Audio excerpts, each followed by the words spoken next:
This is a podcast from the Business Times.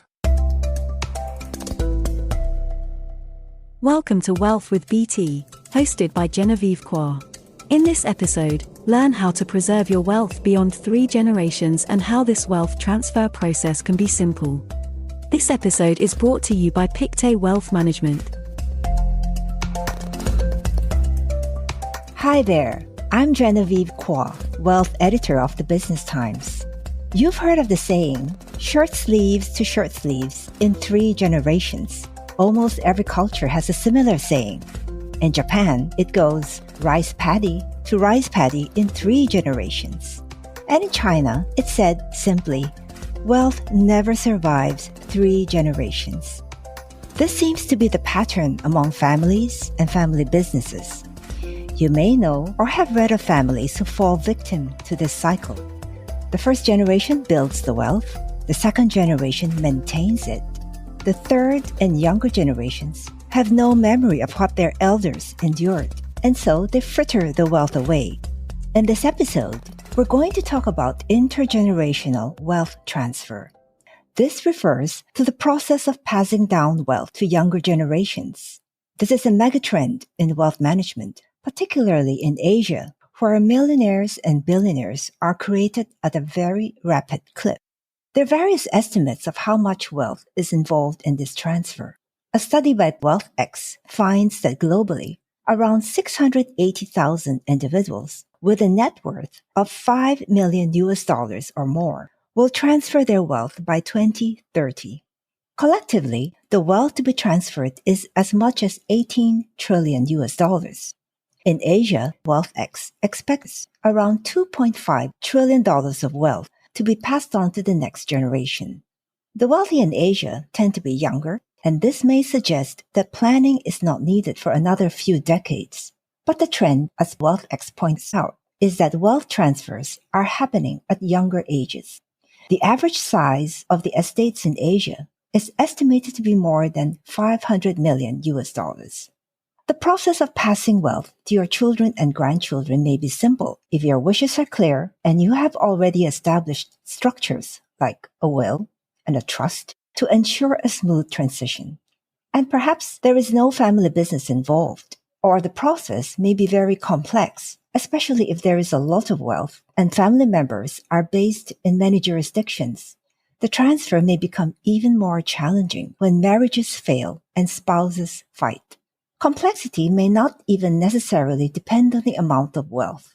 Very often, even for an estate of less than $1 million, descendants fight over their share of assets. Cases like these often come to light in Singapore courts. Here is the bottom line. Whether you have a modest or substantial amount of wealth, the issue of succession or wealth transfer requires a lot of thought and planning. This can be very challenging for Asian families, where discussions about death and what happens after death are never easy. In many families, these topics are taboo and can be very fraught. For this reason, and many other reasons, many families seek professional advice. I believe it's wise to take this route if you have a trusted and professional advisor. After all, we don't know what we don't know. Advisors would have worked with many other families and can offer perspectives that you may not anticipate.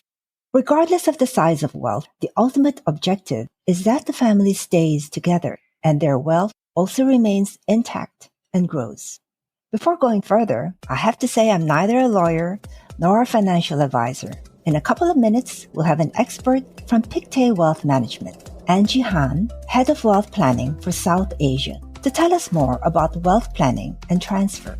I've interviewed many experts on this issue. Here are some basic matters that families typically will need to consider. 1. First-generation wealth owners will need to carefully consider their children's strengths, talents, and inclinations. There may be a family business which is the main source of wealth, but the reality is not everyone has the ability or the desire to run the business. The challenge is to find roles for the younger generation that will accommodate their talents and ambitions. Typically, wealth also sits outside the business, including properties. The founding elders will need to think carefully about an equitable division of assets. 2. Advisors tell me that it's important to think about and nurture the values and experiences that your family holds dear. This shared heritage acts as the glue that holds your family together. I believe it's an essential part of the secret sauce to ensure wealth lasts more than 3 generations. Too often, families get caught up in how wealth is to be divided or invested, but that's only part of the equation. Ultimately, family ties matter. This is a reason why philanthropy is important for many wealthy families. It's often an expression of collective family values and also an avenue for the family to support communities and interests beyond their own. As the second and third generations come into their own, philanthropic activities often become more systematic. 3. We read a lot about the establishment of family offices using Singapore as a hub. While family offices often serve as an investment arm, they may also serve other objectives, particularly as a vehicle for family governance, philanthropy, and wealth structuring. We have with us Angie Han of Pictet Wealth Management to talk to us in much greater detail. Angie, what do you think is driving the establishment of more family offices in Singapore in recent years? Thank you for having me here, Jen. Most of these wealth owners are looking to establish a more structured way of managing their wealth as they prepare to pass down their family businesses and wealth to the next generation. Traditionally, families tend to set up several vehicles, usually in offshore jurisdictions, to hold their assets.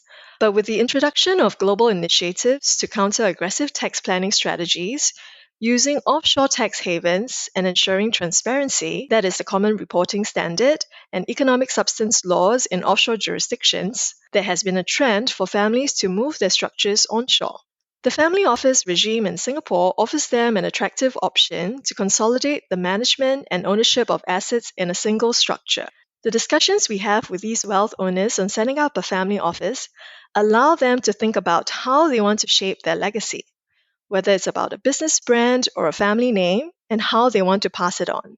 And as we dig deeper, we discover issues that keep these wealth owners up at night. Passing on wealth to future generations in a seamless manner, purpose of their wealth, keeping harmony within the family, and ensuring that the future generations benefit from their wealth in a clear and structured way without falling into the entitlement trap. We help these wealth owners navigate the complexities of intergenerational wealth transition, develop family governance systems, fulfill philanthropic aspirations, and also put in place the appropriate wealth structures that are instrumental in preserving the family legacy. Still to come. Why 70% of wealth transfers fail, and why it's so important for families to build trust among their members.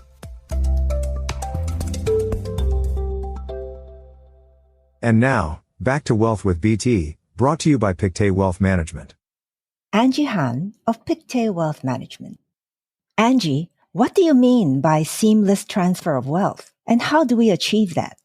The simplest way in which one can transfer wealth from one generation to another is by way of a will. So during my lifetime, I set out my wishes as to how my assets should be distributed among my heirs and beneficiaries. Upon my death, my heirs will then proceed to obtain a grant of probate from the court before any of my assets can be dealt with. So just to explain, a grant of probate is a court order which empowers the executor to carry out the instructions in the will, which would include the distributions of the deceased assets to his specified beneficiaries. So this is all well and good if everyone in the family do indeed get along, and assets are simple enough with no unexpected complications or surprises. In reality, we've seen too many stories of how families fight over their inheritance or estate after the wealth owners are gone, either due to perceived unfairness, sibling rivalry, allegations of undue influence, or unsoundness of mind. Long-held hostilities then end up getting aired out in the public for all to see. Take, for example, the case of a canto pop diva who died of cervical cancer in 2004. Her elderly mother challenged the validity of her will on the basis that she was mentally unfit at the time she executed the will. Her mother was not happy with the monthly living allowance she was given, but in actual fact, the daughter set the amount deliberately to prevent her mother from squandering her inheritance. Her mother filed multiple lawsuits and eventually faced bankruptcy because she could not afford to pay the high legal fees. A will alone may not be the best option for every family. For example, if one has assets all over the world, the executor of the estate would need to get a probate in each of these jurisdictions, and this could lead to additional costs and undue delay in the distribution process. And if there was a challenge to the will, the legal battle could take years. So some families may contemplate setting up trusts as well. A trust is a private legal arrangement where the ownership of assets belonging to an individual, known as a settlor, is transferred to a trustee to look after and use to benefit a group of people called the beneficiaries. Unlike a will, assets settled into a trust do not need to go through probate. A trust may also provide greater protection against legal action from anyone intending to challenge the distribution of assets, which may be family members, spouses, or creditors. However, the fact that it is made more difficult does not mean that it's impossible. Just look at the court proceedings that reveal the deep divide within a prominent Hong Kong real estate family who control the family business holding company through a trust that was set up in the 80s by the founding husband and wife. The beneficiaries of the trust were family members, including the founder's 9 children. The patriarch passed away in 2006, and court proceedings were brought by his wife, who was already almost 100 years old at that time, questioning the governing structure of the family trust.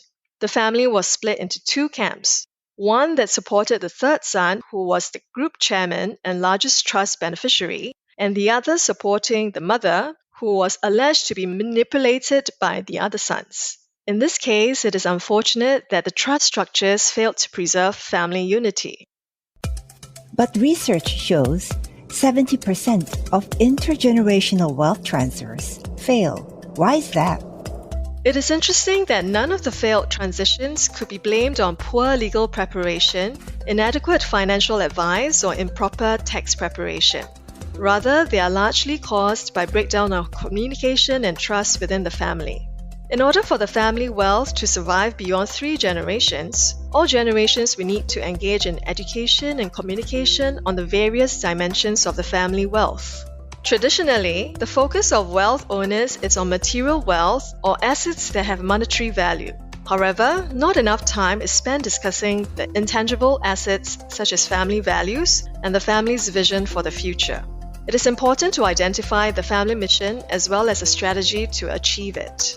The family mission acts like a compass that will guide the family on the right path. Many families struggle with how and when to have conversations about money and wealth. One of the best ways is for the older generations to share the history about how the family wealth was created. And sometimes we as advisors are roped in to help facilitate these conversations, provide guidance, and maintain focus on the issues that are core to the family members. The key takeaway is that every family member from each generation wants to feel included, understood, respected, and valued in the process.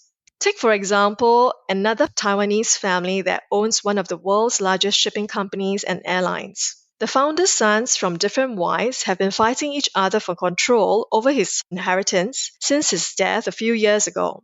Even though he reportedly wrote a will leaving everything, including the position of group chairman, to the only son of his second wife. To the founder, he may have thought that his intentions were set out very clearly, but with a complete breakdown in communication and distrust among the brothers, his disinherited 3 sons used their majority shareholding and ousted their own brother. Family governance, in essence, is the way families organize themselves and set rules in how they interact with each other, engaging in family-related, financially related, and ownership-related discussions. Every family's governance system will be different, shaped by its own circumstances and its own unique dynamics. And each family needs to work at creating its tailor-made family governance model. The model will define the roles and responsibilities of family members and how they relate to their wealth and business. I would also like to emphasize that it is important to write down the family governance rules, protocols, procedures, and agreements.